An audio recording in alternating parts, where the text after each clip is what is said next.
Cleveland waited decades for a moment like this, and when Kevin Stefanski finally stepped to the microphone on Monday afternoon, the entire city froze. He didn't tease it. He didn't hesitate. He dropped a sentence that sent shockwaves through the NFL. Shedeur Sanders is the starting quarterback. Not a fill-in, not a temporary bandage.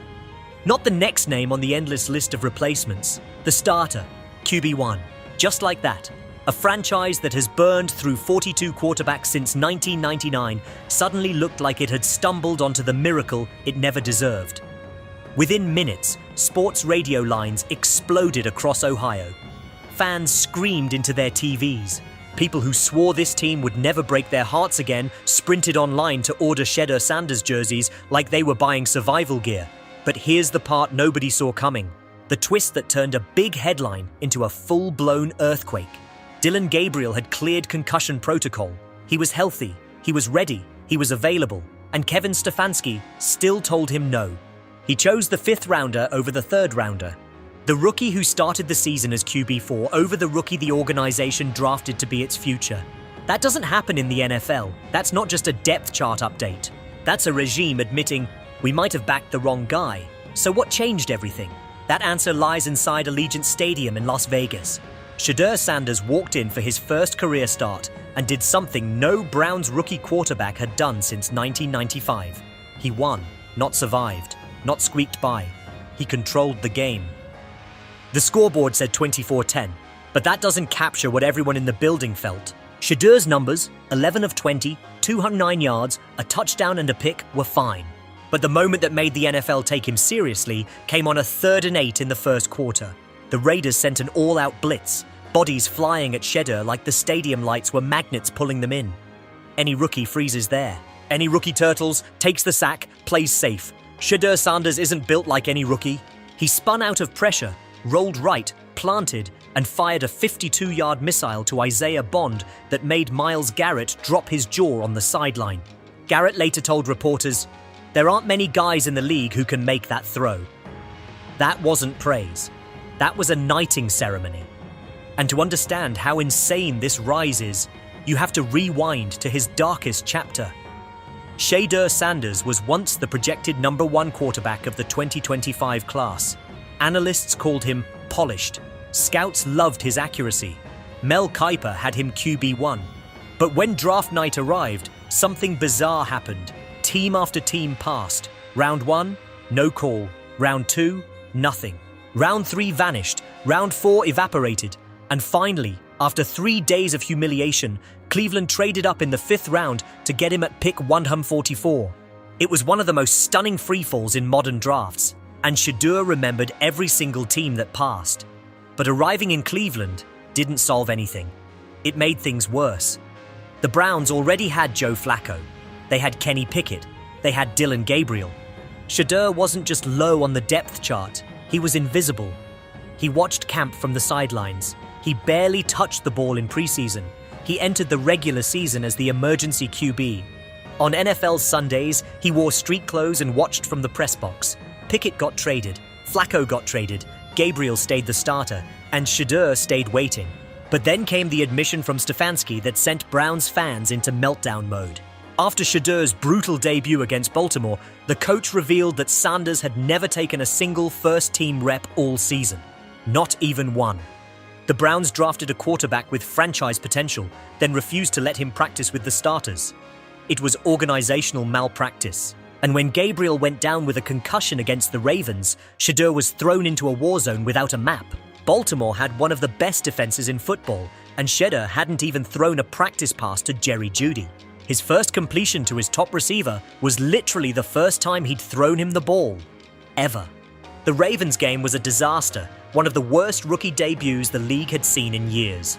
4 completions on 16 attempts, 47 yards, an interception, 2 sacks, a 13.5 passer rating. The kind of stat line that usually ends careers before they begin.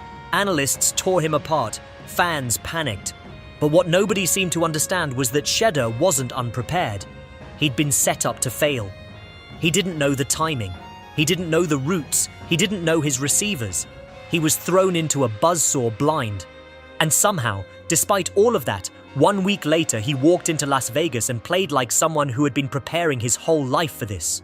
With real reps, real chemistry, and a real game plan, Shedeur transformed overnight. Deep shots, tight window lasers, escapes under pressure, command, swagger. His 66-yard touchdown to Dylan Sampson wasn't just his first NFL touchdown. It was the moment every team that passed on him felt their stomach drop. The reaction from fans was unlike anything Cleveland had seen in decades. When word spread that Shedeur was starting, Browns fans flooded Las Vegas like they were on a pilgrimage. They turned Allegiant Stadium into a second dog pound. They wore number 12 jerseys.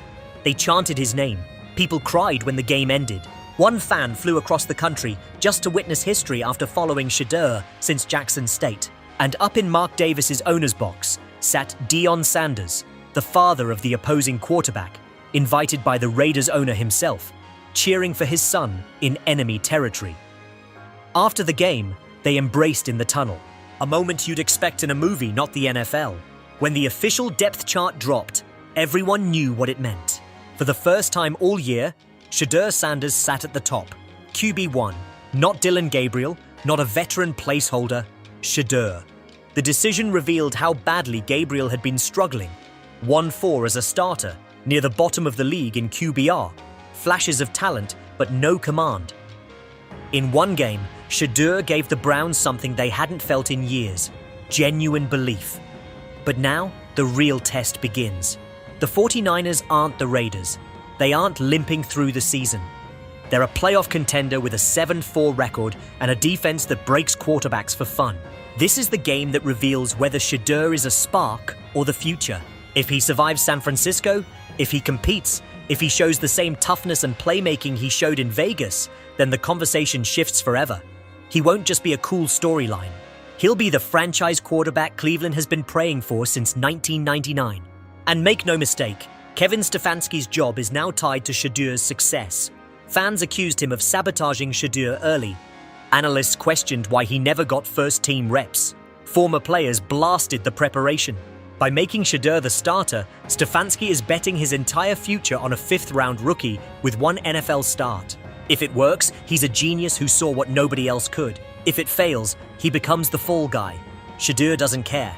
After the Vegas win, he told reporters plenty of people want to see him fail, and he won't let it happen. He carries the confidence of someone who knows he wasn't supposed to be here. The swagger of someone who believes every team that passed on him made the worst mistake of their lives. And the fire of someone determined to rewrite his own story. When Stefanski made the announcement, Cleveland erupted. Sports bars toasted.